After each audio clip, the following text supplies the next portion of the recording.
pengajaran. Saya harap saudara memperhatikan dengan seksama, menggunakan akal budi dan juga hati yang percaya kepada Tuhan. Anak muda jangan main HP karena saudara gak akan nangkep kalau saudara tidak konsentrasi. Saya mau bicara satu hal yang jarang dibahas. Konflik Hamas versus Israel dan masa depan dunia.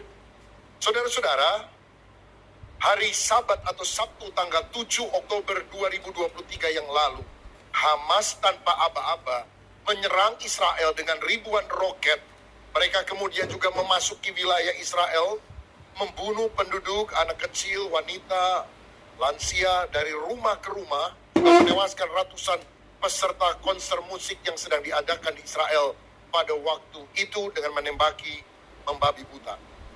Israel kemudian segera membalas serangan Hamas itu dan membom kota Gaza, dan korban mati sudah lebih dari 3 atau 4 ribu orang sekarang dari kedua belah pihak. Dan kalau perang memang tidak ada yang diuntungkan, kedua belah pihak rugi, dan doa kita mestinya perdamaian bagi kedua belah pihak. Saudara perlu tahu bahwa Hamas itu sebetulnya adalah milisi Palestina, kelompok garis keras yang mau menghapus Israel dari peta dunia. Dan yang menarik sekali, Hamas itu bukan partai yang berkuasa. Karena partai yang berkuasa sekarang adalah Fatah. Presidennya adalah Mahmud Abbas. Ini adalah turunan dari PLO yang dulu pernah didirikan oleh Yasser Arafat. Tetapi Hamas adalah fraksi yang lain. Ini dua selalu bertentangan memang. Kalau ini garis keras, Hamas, barangkali kalau ini HTI, FPI. Kalau pemerintahan yang sah sekarang adalah Fatah dengan presidennya Mahmud Abbas. Dan Mahmud Abbas beberapa hari yang lalu sudah mengumumkan bahwa dia tidak bertanggung jawab soal apa yang dilakukan oleh Hamas. Saudara-saudara, pertanyaannya, apakah Hamas dan Gaza ada di dalam Alkitab atau tidak? Kalau saya baca dalam Kejadian 6 ayat 11, ada firman yang berkata demikian. Kejadian 6 ayat 11. Adapun bumi itu telah rusak di hadapan Allah dan penuh dengan kekerasan. Kata kekerasan yang dipakai di sini dari bahasa Inggrisnya violence berasal dari kata Ibrani, Hamas. Hamas yang dicatat di dalam Alkitab artinya violence, kekerasan. Bagaimana dengan Gaza? Gaza adalah kota yang berkali-kali dicatat dalam Alkitab Perjanjian Lama. Ini kota yang sangat tua. Juga di Perjanjian Baru ada sedikit catatan tentang Gaza. Salah satunya saya mau bacakan. Bisa tolong dimunculkan ayatnya. Amos 1 ayat 6 dan 7. Beginilah firman Tuhan, karena 3 perbuatan jahat Gaza, bahkan 4, aku tidak akan menarik kembali keputusanku. Oleh karena mereka telah mengangkut ke dalam pembuangan suatu bangsa seluruhnya untuk diserahkan kepada Edom, aku akan melepas api ke dalam tembok Gaza sehingga purinya dimakan habis. Ini nubuatan bahwa kota-kota di Gaza akan dimakan api sehingga puri-purinya akan habis. Ini pernah terjadi dalam pendudukan Yunani, pendudukan Romawi pada zaman dulu, tapi juga bisa terjadi pada masa kini, khususnya hari-hari di mana kita hidup ketika Hamas berperang melawan Israel. Pertanyaan pentingnya adalah, apakah perang Hamas versus Israel adalah perang yang dinubuatkan oleh Alkitab? Apakah ini akan mengakibatkan perang dunia ketiga? Jika misalnya Amerika Serikat dan negara barat membantu Israel, sedangkan Iran, Rusia, dan juga China membantu Palestina misalnya. Mari kita pelajari peta sejarah akhir zaman supaya kita tidak buta terhadap apa yang sedang terjadi. Karena saya percaya Alkitab adalah firman Allah yang sudah memberitahukan dulu ribuan tahun yang lalu sebelum sebuah peristiwa terjadi. Itu sebabnya mengapa saya percaya Alkitab adalah firman yang diilhamkan oleh Allah. Peristiwanya belum terjadi, tapi semuanya sudah ada di sini. Nah, kalau kita baca di dalam Matius 24 ayat 6 dan 7, kita memperhatikan bahwa perang merupakan tanda zaman. Dikatakan demikian, kamu akan mendengar deru perang atau kabar-kabar tentang perang, namun berawas-awaslah, jangan kamu gelisah sebab semuanya itu harus terjadi, tetapi itu belum kesudahannya. Sebab bangsa akan bangkit melawan bangsa dan kerajaan melawan kerajaan, akan ada kelaparan dan gempa bumi di berbagai tempat. Sekarang kita sudah mendengar deru perang, kabar-kabar tentang perang. Waktu lalu kita dengar jangan-jangan Taiwan akan dicaplok oleh China. Seperti Hong Kong juga kan sudah berada di bawah China sekarang. Tapi belum sampai perang, yang nggak terduga terjadi. Rusia Ukraina belum beres, sekarang Hamas melawan Israel. Tetapi jelas bahwa perang merupakan tanda bahwa kedatangan Tuhan sudah semakin dekat. Dan perang-perang yang terjadi di dunia ini akan mengarahkan kita pada dua perang besar pada akhir zaman. Perang dunia yang disebut pertama perang Gog dan Magog, Yeskiel 38-39, klik. Dan perang Harmagedon, Wahyu 16 dan Wahyu pasal yang ke-9. Dan intinya adalah Israel akan menjadi senternya. Israel akan menjadi pusat. Jadi walaupun Rusia, Ukraina, kalau misalnya Taiwan terjadi perang atau manapun terjadi perang, selama belum menyentuh Israel, rasanya belum terlalu dekat. Tapi kalau sudah Israel jadi pusatnya, kita harus waspada. Kedatangan Tuhan sudah sangat singkat. Sekarang sebelum menjelaskan soal perangnya, saya akan jelaskan terlebih dahulu tentang sejarah ringkas dari Israel, supaya saudara punya gambaran. Perhatikan baik, karena ini perlu akal budi yang cerdas untuk memahaminya. Saudara, ada seorang bernama Abraham dipanggil Tuhan keluar dari Ur Kasdim, yang sekarang ada di Irak, lalu menuju tanah Kanaan, tanah perjanjian. Kemudian Abraham dan anaknya Ishak dan anaknya Ishak yaitu Yakub, ini disebut sebagai bapak leluhur atau patriarh bagi Israel, karena merekalah yang menjadi cikal bakal bangsa dan negara Israel. Dan Israel pernah tinggal di Mesir selama 430 tahun, pindah dari Kanaan ke Mesir. Pada zaman Kanaan mengalami kelaparan, lalu kemudian Yusuf menjadi Perdana Menteri di Mesir. Mereka pindah semua ke Mesir. Tapi kemudian ketika Yusuf sudah mati dan ada Firaun yang menekan orang Israel, maka kembalilah bangsa ini ke Kanaan dipimpin oleh Musa, di mana ada mujizat, laut terbelah menjadi dua. Yang membawa masuknya adalah penerus Musa, yaitu Yosua, yang kemudian membagikan tanah Kanaan kepada 12 suku. Pertanyaannya, apakah sudah ada bangsa yang menduduki Kanaan pada waktu itu? Ya, bangsa asli di sana, ada bangsa Awi, bangsa Girgasi, dan sebagainya. Semua bangsa itu sudah punah dan tidak ada lagi sekarang. Kemudian masuk zaman hakim-hakim, dan masuk zaman raja-raja. Raja Israel yang pertama adalah Saul, dilanjutkan oleh Daud, dan kemudian mencapai puncak kemegahannya, kekayaannya pada waktu Salomo menjadi raja. Tapi setelah anak Salomo memerintah, yaitu Rehabeam, kerajaan ini terbelah menjadi dua, karena ada yang tidak suka dengan Rehabeam. Lalu Yerobeam menjadi negara tandingannya. Sejak itu Israel terbagi antara utara, yang disebut kerajaan Israel dengan ibu kotanya Samaria, yang kemudian hari ditawan oleh pasukan Asyur tahun 721 sebelum Masehi, dan kemudian tidak balik lagi. Bangsa ini kemudian terserak-serak kemana-mana, udah kawin dengan macam-macam bangsa. Yang lebih bertahan yang bagian selatan, bangsa Yehuda dengan ibu kotanya Yerusalem.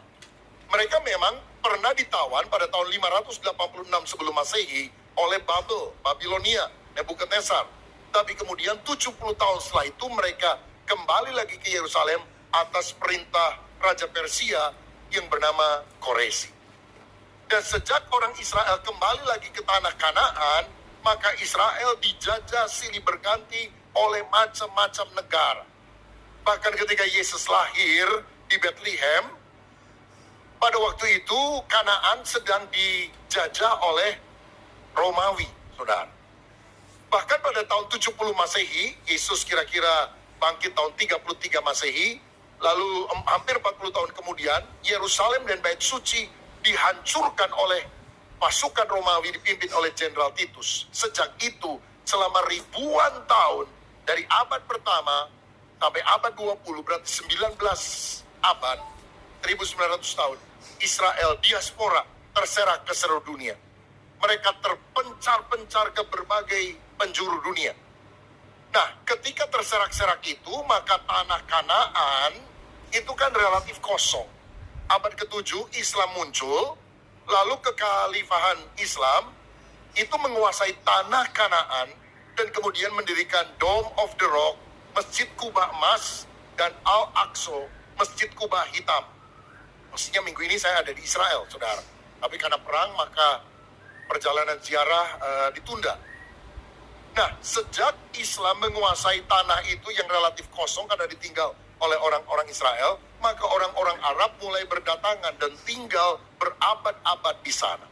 Inilah cikal bakal dari Palestina. Apakah Palestina itu ada kaitannya dengan Filistin? Tidak. Jawabannya tidak ada. Karena Filistin itu adalah orang-orang yang berasal dari Eropa. Bangsa yang relatif kulitnya putih. Berasal dari Yunani. Berasal dari Pulau Kreta. Mereka adalah bangsa pelaut yang kemudian dengan kapal dia datang ke Kanaan. Dewa tertinggi mereka, baik dari Alkitab dan juga buku di luar Alkitab, adalah Dagon, dewa ikan. Kenapa dewa ikan? Karena memang bangsa ini adalah bangsa pelaut. Jadi pasti dewanya dewa ikan, begitu. Tapi bangsa Filistin itu kini sudah punah. Jadi asalnya dari Kreta, Alkitab juga menyebut dari Kaftor atau Kaftorim. Tapi jelas ini bukan orang Arab. Mari baca Yeskiel 25 ayat 15 dan 16. Beginilah firman Tuhan Allah, oleh karena orang Filistin membalaskan dendam ke Sumat dan di dalam kegembiraannya atas kecelakaan Israel melakukan pembalasan dengan melakukan pembinasaan karena rasa permusuhan yang turun-temurun. Oleh sebab itu beginilah firman Tuhan Allah, sesungguhnya aku akan mengacungkan tanganku melawan orang Filistin dan melenyapkan orang Kreta dan membinasakan yang lain-lain di tepi laut. Jadi dari ayat ini kita lihat hubungan Filistin dengan Kreta, sekarang di bawah Yunani, dan juga mereka adalah bangsa di pesisir laut. Mereka adalah bangsa pelaut, tidak ada kaitannya dengan bangsa Arab. Nah sekarang kita akan lihat gimana sih asal-usulnya negara Israel yang sudah 19 abad, 1900 tahun itu terserak-serak, kok bisa balik lagi ke Palestina? Ini diawali oleh gerakan yang namanya Zionisme, artinya kembali ke Sion. Karena Sion adalah salah satu gunung yang ada di Yerusalem, tempat di mana beberapa situs suci itu ada di sana. Ada seorang yang bernama Theodor Herzl, seorang Yahudi, pada abad 19 menulis sebuah buku, Der Judenstaat, atau buku negara Yahudi. Dia merindukan gini, ini orang Yahudi itu terserak-serak di antara segala bangsa, gak punya tanah air. Dan dia rindu orang Yahudi punya tanah air. Lalu dia mencetuskan ide, gimana kalau Uganda? Atau gimana kalau Argentina, Amerika Selatan? Saudara-saudara, ternyata ada orang Yahudi lain namanya Chaim Weizmann, yang adalah kemudian menjadi presiden pertama dari Israel. Dia bilang, aku gak suka Uganda atau Argentina. Karena Alkitab bilang bahwa tanah kita itu Kanaan, yang sekarang disebut Palestina. Ngapain pergi ke sana? Aku nggak mau Inggris, London, Paris. Aku ingin Kanaan. Karena itu yang diberikan Tuhan kepada Musa, kepada Abraham bahkan. Bahkan kemudian seorang lain yang bernama David Ben Gurion, yang menjadi Perdana Menteri Israel yang pertama, yang namanya sekarang diabadikan menjadi nama airport di Tel Aviv, juga ingin itu ada di Kanaan atau di Palestina. Lalu kemudian Perang Dunia Pertama terjadi, 1914 mulai, 1917 selesai, pemenang perangnya Inggris dan sekutu-sekutunya. Saudara-saudara, lalu Inggris atau Britain mendukung adanya negara Yahudi di Palestina. Sebagai pemenang perang, Inggris bilang, udah, di Palestina, biarlah orang Yahudi kembali ke sana. Ini disebut deklarasi Balfour. Karena pemimpinnya yang ada di sana adalah Balfour. Tahun 1947, Persatuan Bangsa-Bangsa membagi daerah Kanaan itu menjadi Yahudi Palestina dan Arab Palestina. Jadi untuk orang Yahudi, bangsa Yahudi dan bangsa Arab. Kan memang beda, kan bangsa Yahudi sama bangsa Arab itu beda. Nama tempatnya adalah Palestina. Nah setelah dibagi, nggak sampai setahun, Israel membuat deklarasi kemerdekaan tanggal 14 Mei 1948. Dan masalahnya Palestina tidak pernah kunjung mendeklarasikan kemerdekaannya. Kenapa? Yahudi setuju tanah itu dibagi dua, Arab nggak setuju. Tahun 1948 justru mereka menyerang Israel. Itu seluruh negara Arab menghancurkan Israel. Tapi malah Israel yang menang perang. Jadi tanahnya lebih besar. Kenapa lebih besar? Karena menang perang, saudara sekalian. Nah, memang Yasser Arafat pernah berkata bahwa tahun 1988 Palestina merdeka. Tapi sampai hari ini, proklamasi kemerdekaannya itu diperdebatkan. Karena ada negara-negara yang setuju, tapi banyak juga negara-negara yang belum setuju. Jadi ini memang satu-satunya wilayah yang aneh di dunia. Kalau saudara pernah ke Israel, ini satu Israel, di dalamnya itu ada wilayah-wilayah khusus untuk Palestina. Jadi misalnya ada Ramallah di tepi barat, itu Palestina. Gaza di selatan, itu Palestina. Gaza dikuasai Hamas, Ramallah dikuasai Fatah. Presidennya ada di Ramallah sekarang, tapi yang perang yang selatan. Ini membingungkan memang. Bethlehem, Hebron itu dikuasai oleh Palestina. Jadi kalau kita ke Israel, masuknya itu lewat Israel. Cek di border, di perbatasan semua Israel. Tapi kalau kita mau pergi ke Bethlehem, maka orang harus masuk wilayah Palestina. Dijaga lagi di sana. Kalau mau keluar, dijaga lagi. Orang Yahudi nggak boleh masuk ke sana. Orang Arab nggak boleh keluar ke daerah Yahudi. Ini memang negara yang sangat membingungkan. Makanya konfliknya nggak akan selesai-selesai, saudara. Karena di Palestina sendiri, faksinya itu ada dua, terpisah juga. Kalau Fatah ingin memperjuangkan kemerdekaan melalui diplomasi, jalan damai. Kalau Hamas melalui agresi senjata, melalui peperangan. Sulit untuk bisa dipertemukan mengenai hal tersebut. Tapi yang jelas, Israel menggunakan kesempatan karena ada deklarasi persatuan bangsa-bangsa, mereka merdeka. Matius 24, ayat 32-33, menubuatkan ini. Tariklah pelajaran dan dari perumpamaan tentang apa? Pohon ara. Pohon ara itu lambang Israel. Kalau Indonesia mungkin pohon beringin. Kira-kira begitu, saudara ya. Jadi kalau ada nubuatan di Alkitab pohon beringin, itu Indonesia, gitu ya. Cuma masalahnya memang nggak ada. Apabila ranting-rantingnya melembut dan mulai bertunas, kamu tahu bahwa musim panas sudah dekat.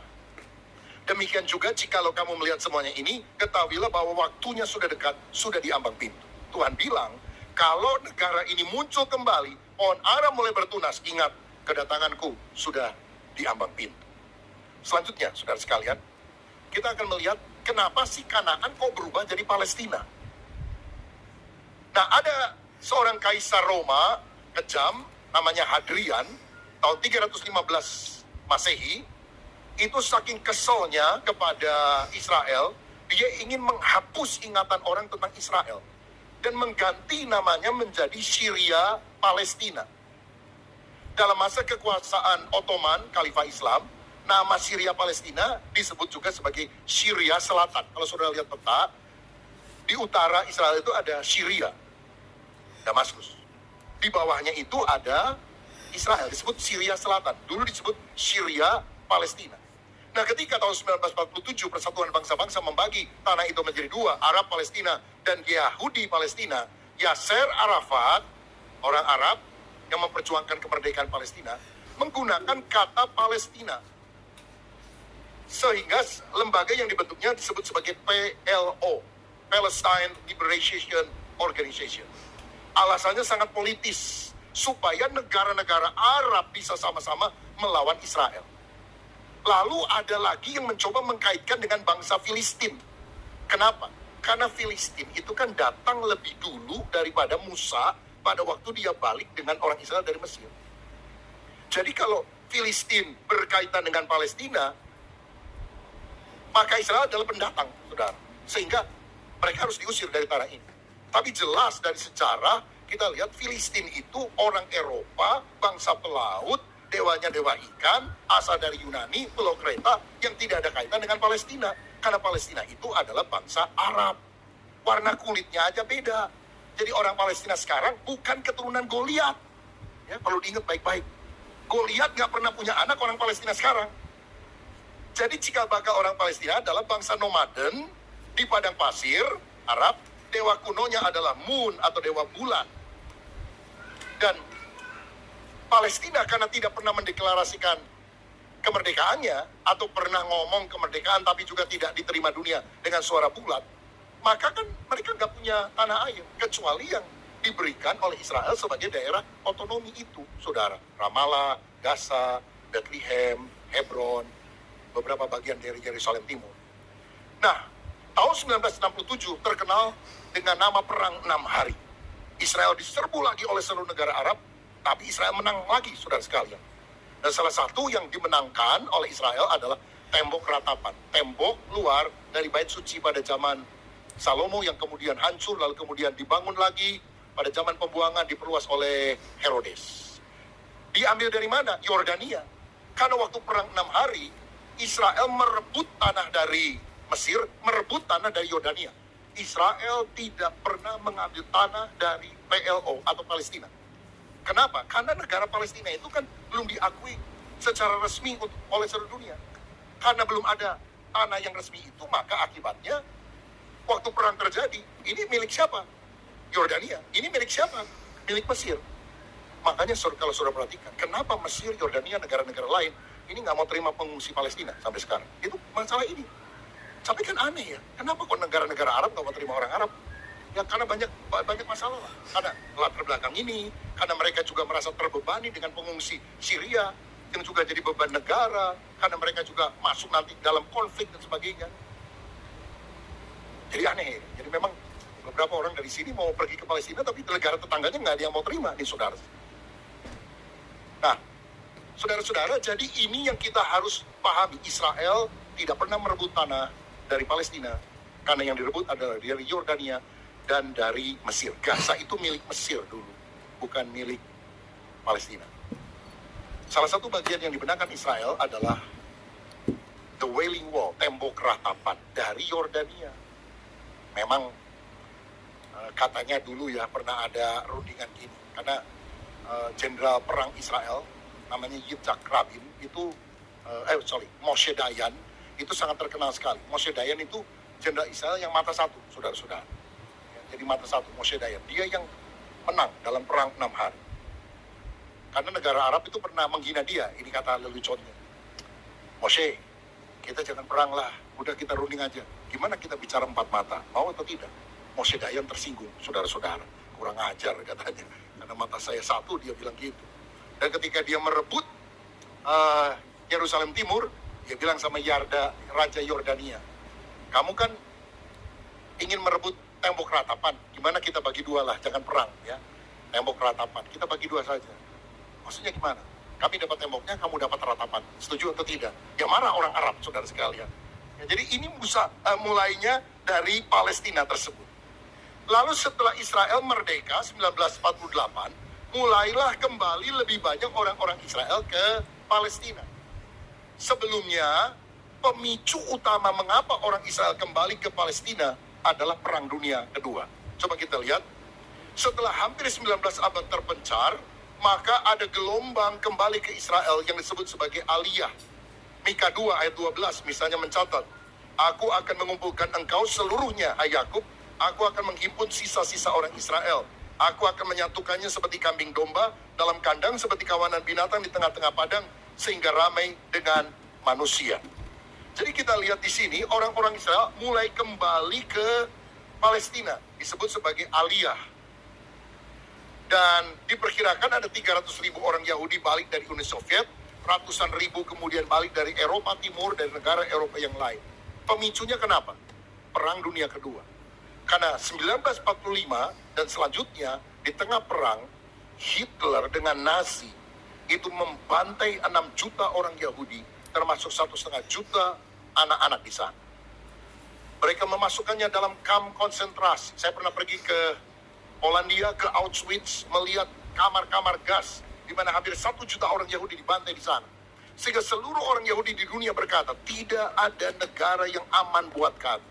Kita harus kembali ke Kanaan, karena itulah tanah perjanjian yang Tuhan berikan. Sejak itulah Perang Dunia Kedua, mereka mulai balik lagi ke Israel.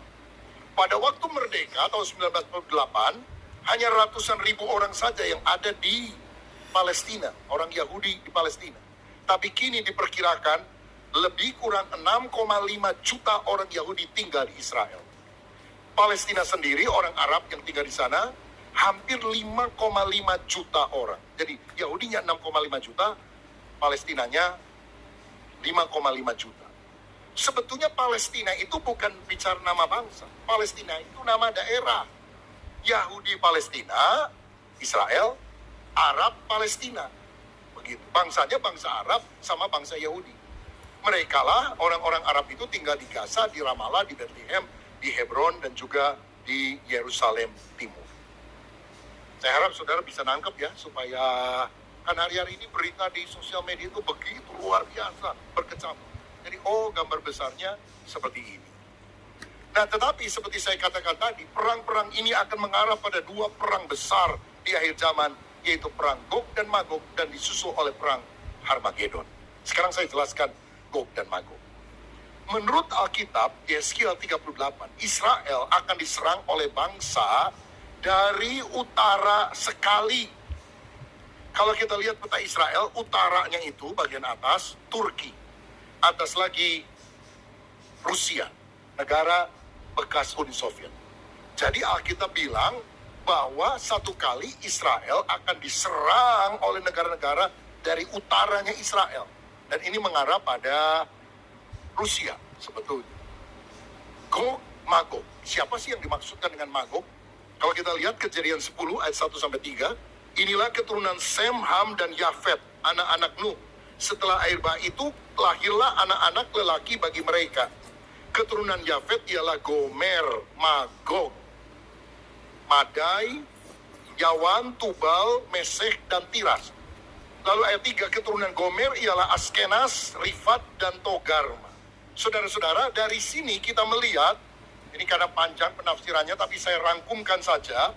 Gog adalah Rusia, Magog, Mesek, Tubal adalah negara-negara bekas Uni Soviet, misalnya Kazakhstan, Uzbekistan, Azerbaijan. Persia itu Iran, Gomer dan Bet Togarma adalah Turki. Syria, Put atau Libya, Ethiopia, juga Mesir dan Sudan bagian selatan. Jadi ini adalah negara-negara yang akan kolaborasi. Utara dan selatan akan menjepit Israel. Siapa saja yang akan kolaborasi itu? Rusia, negara bekas jajahan Uni Soviet, lalu Iran, Turki, Syria, Libya, Ethiopia, Mesir, Sudan. Itu akan menjepit Israel. Ini belum terjadi, tapi Alkitab menubuatkan tentang hal tersebut.